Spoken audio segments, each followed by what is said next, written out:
Chapter 651 Calming the Empress. The place was once teeming with people, the streets alive with the hustle and bustle of nobles and VIPs. Being on the outskirts of the empire, it was an ideal spot for illicit activities since nobody paid much attention to what went on there. It became a hub for selling slaves, a grim but thriving trade. This place was infamous for its large-scale slave auctions, which had been operating for almost a decade. The hotels in the area barely managed to accommodate the influx of VIP guests who visited regularly. However, a few years ago, everything fell apart when an old man single-handedly destroyed the slave auctions. The once bustling streets fell silent, with people now avoiding the area altogether. The remaining slave traders, fearing for their lives, fled the place, and the hotel business suffered immensely as a result. Before long, everything collapsed, leaving behind only a handful of people who had no choice but to stay. Among those who stayed was an old middle-aged couple. Unable to afford the higher cost of living in the main areas, they resolved to remain in their crumbling town. One ordinary day, as the couple was quietly spending their evening, a sudden knock at the door startled them. When they opened it, they found themselves face to face with several people cloaked in peculiar white robes that concealed their entire bodies. "Ha! Do you need something?" the middle-aged man stammered, his voice trembling slightly. His eyes darted over the figures, noticing the unsettling, almost otherworldly aura they exuded.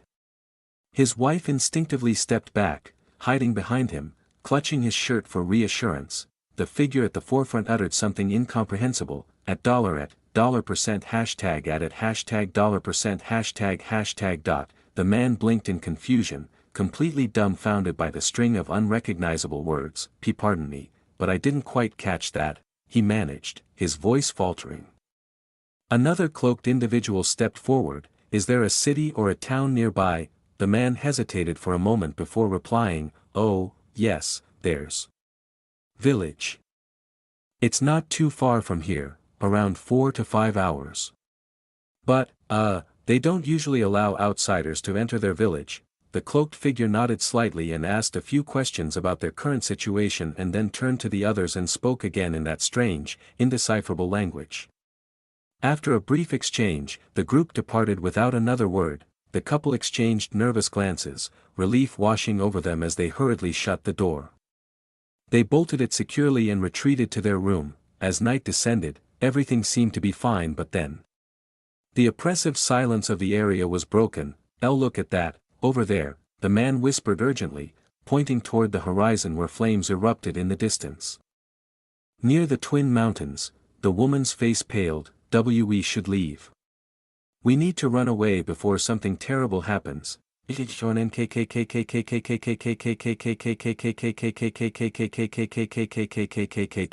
Suddenly, a loud, echoing horn blared through the night, its eerie sound reverberating through the air. The couple, driven by fear, scrambled to their basement, clutching each other as they hid, trembling in silence. Hours passed, and when dawn finally broke, they cautiously emerged from their hiding spot, sighing in relief. Yet the man felt an unshakable urge to investigate what had occurred. But what if they're still there?" his wife pleaded, her voice quivering. "I have to see," he replied, steeling his resolve. "We can't live in constant fear without knowing what happened." There was no trace of the cloaked figures as he cautiously made his way toward the village. But when he arrived, he was met with a sight that left him frozen in horror. The entire village had been obliterated. Not a single soul remained. There were no bodies, no blood, nothing but silence and destruction. Present, to think an entire village could just vanish like that, or worse, be killed. Who knows what truly happened? Aether mumbled aloud, his voice filled with disbelief. He lay sprawled on the bed, his mind replaying the harrowing story told by the couple. He let out a deep sigh, his face still etched with shock and unease. Turning his head, his gaze fell upon Sandra's graceful figure lying beside him. Her delicate, beautiful back faced him, her breathing steady and calm. Thanks to the middle-aged man claiming there was only one bed available, Aether had ended up sharing it with her. He couldn't help but suspect the man had done it intentionally, like any sly, scheming man might. Aether shifted slightly closer to her, his voice low as he asked, "What do you think of it, my wife?" But there was no answer. Aether sighed quietly. He knew she was still furious. It was nothing short of a miracle that he was alive after meddling with her daughter, or was it her mother? Well, whoever it was. He had clearly pushed her too far. Sandra's anger was reasonable, and he couldn't blame her for holding a grudge. After all, he had pursued her relentlessly from the start, heedless of Log's repeated warnings. Still, tonight presented a rare opportunity, his only chance to mend things with this haughty empress. The fact that she had agreed to share the bed with him, even in her anger, was nothing short of a divine blessing. Aether knew he had to tread carefully if he wanted to turn this night around. Aether softly sighed as his gaze drifted to the night sky through the wooden window. The moonless light bathed the room in a soft glow, casting fleeting shadows on the walls. He murmured, almost to himself, "You might have forgotten, but, on a night like this, you, the Empress, sat beside me. Back then, I was just a slave, well still now but. Whatever, I am just a slave. Insignificant and invisible to most, but you didn't care about my status. You sat beside me as if I were your equal, as if I were someone worthy of your time. For the first time in my life, I felt seen, truly seen, by someone. And not just anyone. It was you. Your adventure continues at my virtual library empire, someone so far above me, someone I could never hope to reach. And yet." He paused, his voice softening as a bittersweet smile tugged at his lips. "You looked at me, straight into my eyes. With those absolutely lovely eyes of yours, she was the reason I pushed myself to achieve what I thought was impossible. She gave me everything I never dared to ask for. She saw me as more than just a slave." His voice dropped to a whisper. "To be honest, she's the reason I'm alive today, the reason I've reached such heights." Aether turned on his side, his eyes softening as they landed on Sandra. Her back had been to him, but now she had turned slightly, her front facing him. She was staring at him, her misty purple eyes peeking out from behind the loose strands of her hair. Aether's smile deepened, warm and genuine, as he whispered, "And now, that same woman is lying beside me. What more could I hope for?" Gently, he reached out, his hand moving slowly, his gaze never leaving her face. She didn't flinch, her expression remaining unreadable as he tucked a strand of her silky purple hair behind her ear. His fingertips barely brushed her skin. As her stunning purple eyes came into full view, Aether couldn't stop himself from murmuring, "Your eyes, they're breathtaking." "Haha," he chuckled softly, almost self-consciously. Sandra's lips parted, and for the first time, she spoke, her tone carrying a hint of annoyance laced with indifference. "What are you laughing at?" Aether chuckled again, his smile softening further. "It's just, those eyes of yours. They're the reason I fell for you. Sandra, like a magnet pulling me in, I was drawn to them. And then, once I saw your character, your strength, and those fleeting moments when your lovely expressions shone through. Man, I was a goner." He laughed quietly, the sound tinged with nostalgia. "A foolish boy falling for a ruthless empress. Yet, no matter how hard I tried, I couldn't help it. You were more than I could ever put into words. I saw you in a way that I couldn't explain, a way that I could only feel." As he mumbled with a mesmerizing gaze, Sandra's blank stare lingered on his face, her expression unchanging. Yet, deep within, her heart betrayed her. Ba-dump. The unexpected thrum of her heartbeat made her avert her gaze abruptly. She snorted, turning her back to him. "Sleep already, before your daydreams get even more ridiculous," she snapped, though the tremble in her lips betrayed the smile she was struggling to suppress. 3000 AP, ding, survival rate, 87.8%, Aether grinned mischievously, inching closer to her. Slowly, he rested his hand on her hip, testing her reaction. Sandra flinched slightly at the touch but didn't pull away or protest. His grin widened as he sighed inwardly, relieved. It seemed her anger had finally cooled. Temptation whispered to him, urging him to kiss her nape, but he restrained himself. He didn't want to push his luck tonight. Instead, he settled for holding her, his arm loosely draped around her hips in a way that felt both comforting and respectful. Meanwhile, Sandra let out a quiet sigh of relief. She had braced herself for him to try something bolder, something far more naughty. But he didn't.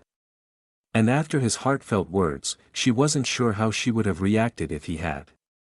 Her heart was already softening toward him in ways she hadn't anticipated. TSK. Now I understand why my daughter fell for this bastard. His words are too sweet. Even an innocent girl wouldn't stand a chance against him. Ugh. Sandra thought, annoyance flickering across her face. Still, she couldn't help but let out a soft sigh. For now, there were bigger things to think about, like their future. Quietly, almost unconsciously, her hand moved to rest atop Aether's. She guided it slightly, shifting his hand closer to her abdomen as if seeking comfort in the closeness. Hee. Aether's lips curled into a sly smile as he drifted off to sleep, satisfied with his small victory. Chapter 652. Everything was missing. Thank you for the breakfast. We'll be leaving now, Aether said, drying his hands as he looked at the middle-aged couple with a small nod. The man returned the gesture, though his expression carried a faint shadow of concern. I know you're trying to make your wife happy, he said, his voice tinged with worry. But be careful out there. He reached out, patting Aether's shoulder in a gesture of encouragement. Aether held the man's gaze briefly before glancing at the woman. Without a word, he pulled out a large pouch and handed it to them. Here, use this to move to the mainland. It should cover at least a month or two of living expenses. The couple froze, stunned. The woman stammered, What is this?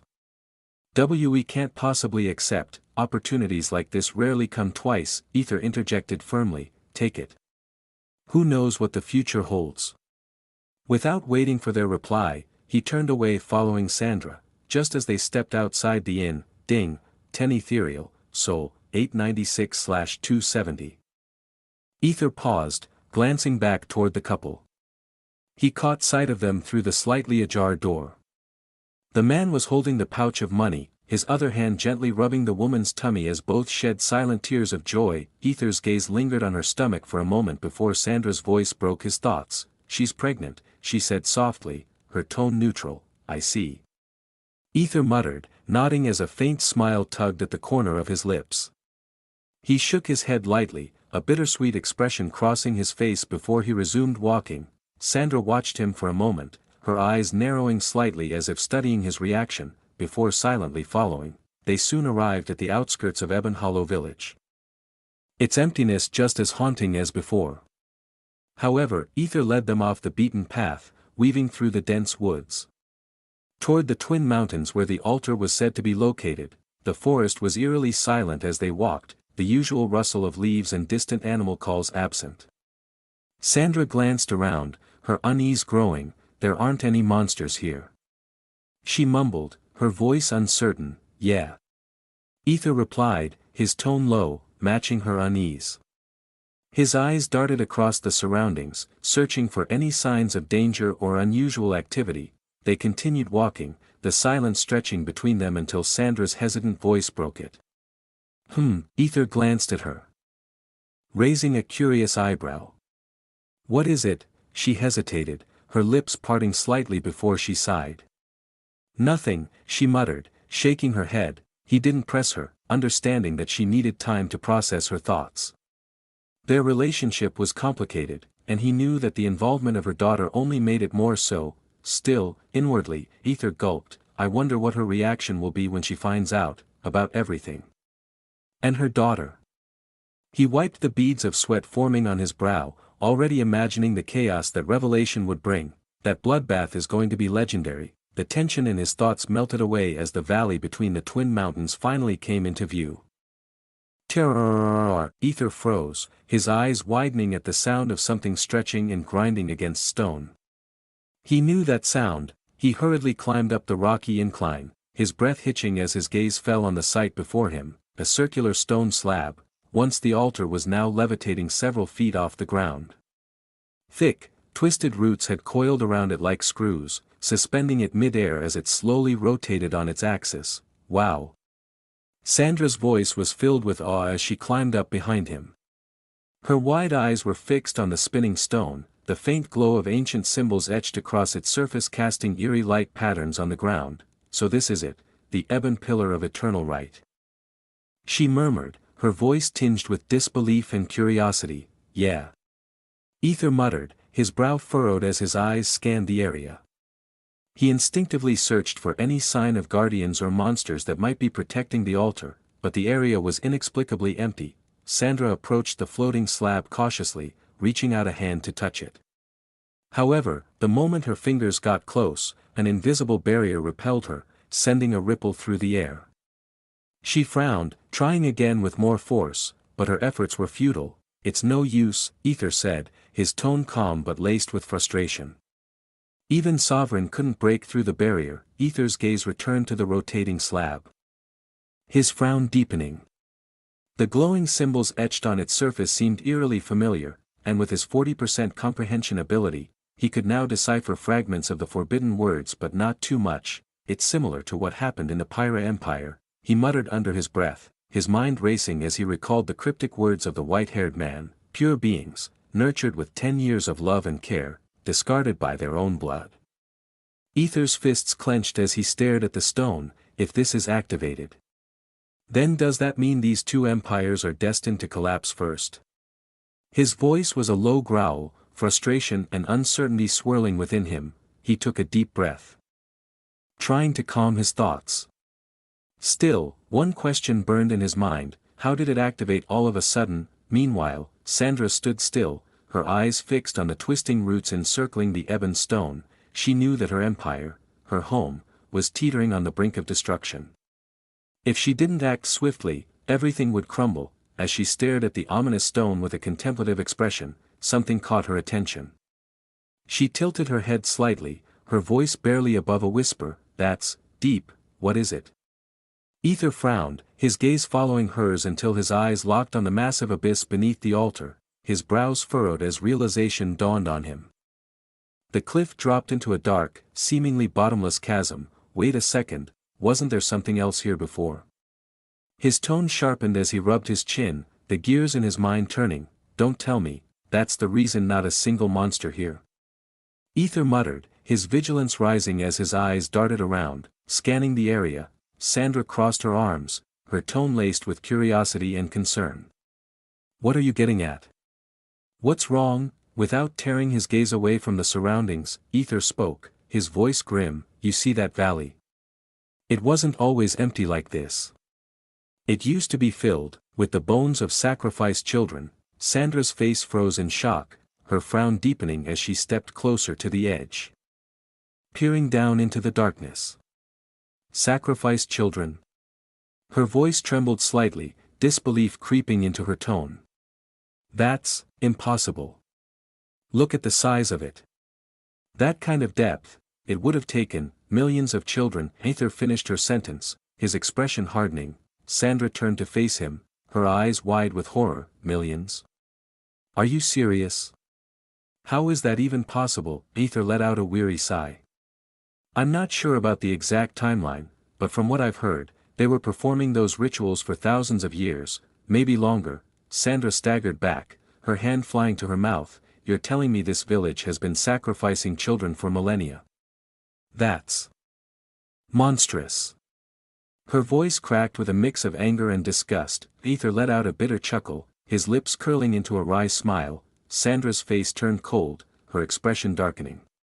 Then whoever killed the villagers, or whatever happened to them, must have known about this and put a stop to it, right? Aether shook his head, his tone uncertain. I don't know for sure, maybe. But what I can't figure out is why those mysterious people would take the body of an old woman. What could they possibly need it for? He paused, as he inwardly added, unless her body has some connection to the Origin Emperor. Or maybe it's the ring that they're after, the one that should have been mine. Sandra sighed, her frustration bubbling to the surface. The situation was far more chaotic and convoluted than she had anticipated. She raised an eyebrow and asked, and what about the millions of skeletons? They've just vanished into thin air. Did those people take them too? Aether exhaled slowly, nodding. We need to investigate further.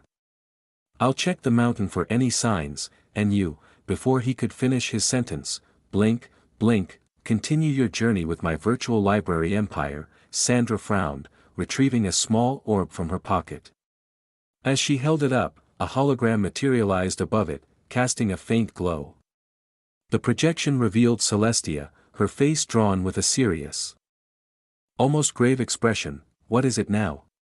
Sandra asked, her tone sharp and cold. Celestia bowed her head respectfully. "Apologies for interrupting, Your Majesty, but I bring urgent news. The hero, the savior of 1,000,000 people, Mortimer Frostblade."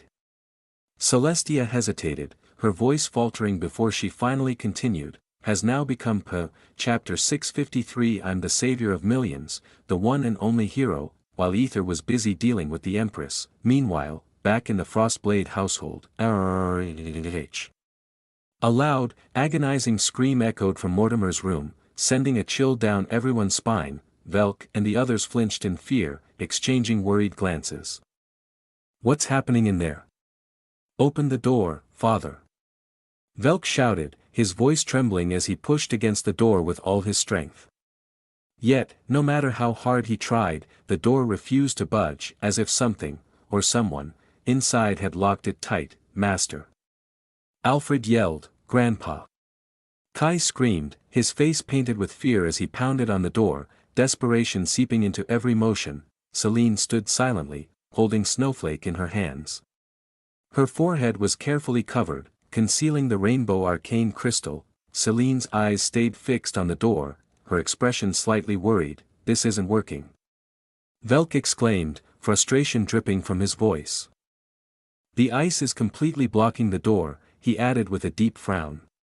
"Just what in the world is going on in there?" A deafening explosion erupted from the room, shaking the very foundation of the mansion. Waves of raw energy surged outward, making Velk and Kai stumble back, trembling. "Step aside. Let me handle this," Leon declared firmly. Without waiting for approval, he stepped forward, opened his mouth, and released a torrent of flames. The intense heat melted the ice barricading the door within seconds. The group wasted no time, slamming the door open and rushing inside. "Father, Grandpa," Velk and Kai's voices overlapped, filled with worry as they hurried in. However, the sight that greeted them made their blood run cold. The entire room was a blood-soaked nightmare. Thick pools of crimson covered the floor, and even the throne dripped with sticky, unrecognizable substances. Jagged shards of ice jutted out from every surface, their sharp edges glinting ominously. The overwhelming cold permeating the room seeped into their bones, freezing them in place. Kai let out a shivering breath, the mist of his exhale visible in the frigid air. He wrapped his arms around himself, trying to fend off the numbing cold. "What's happened here? It's colder than anything I've ever felt before," Alfred murmured, his brow deeply furrowed. His gaze scanned the room, his voice tinged with both fear and concern. "Master? Are you here?" It was then that they noticed a gaping hole in the ceiling, jagged edges of ice framing the opening as though something, or someone, had violently burst through. "He is not her, ha ha ha ha ha ha." The eerie sound of laughter echoed through the mansion. Velk's eyes widened in alarm. Without a second thought, he spun on his heel and bolted out of the room. "Father," he called out, his voice laced with urgency. Kai followed close behind, his legs moving before his mind could process. "Grandpa," he cried, the fear in his tone undeniable. The rest of the group trailed after them, when they reached the entrance of the mansion. Their eyes widened in disbelief. Standing before them was a man. His dark blue hair glinted under the pale light, and his bare, muscular chest was partially covered with patches of glistening ice. His body, tense and rippling with energy, exuded an aura of raw power. He stood there, ruffling his hair and laughing like a man unhinged. "Father?" Velk stammered, his voice barely above a whisper as he stared at the figure in shock. Alfred, am I seeing this right?" Velk asked, his voice shaky as he turned to his butler for confirmation. I don't think so, but it seems we are," Alfred replied, his tone unsteady, his face a mix of astonishment and unease. "Master? Is that truly you?" Alfred managed to ask. Though his words wavered as if he were still trying to piece together the impossible sight before him, the man finally stopped laughing and turned his piercing gaze to the group. A slow,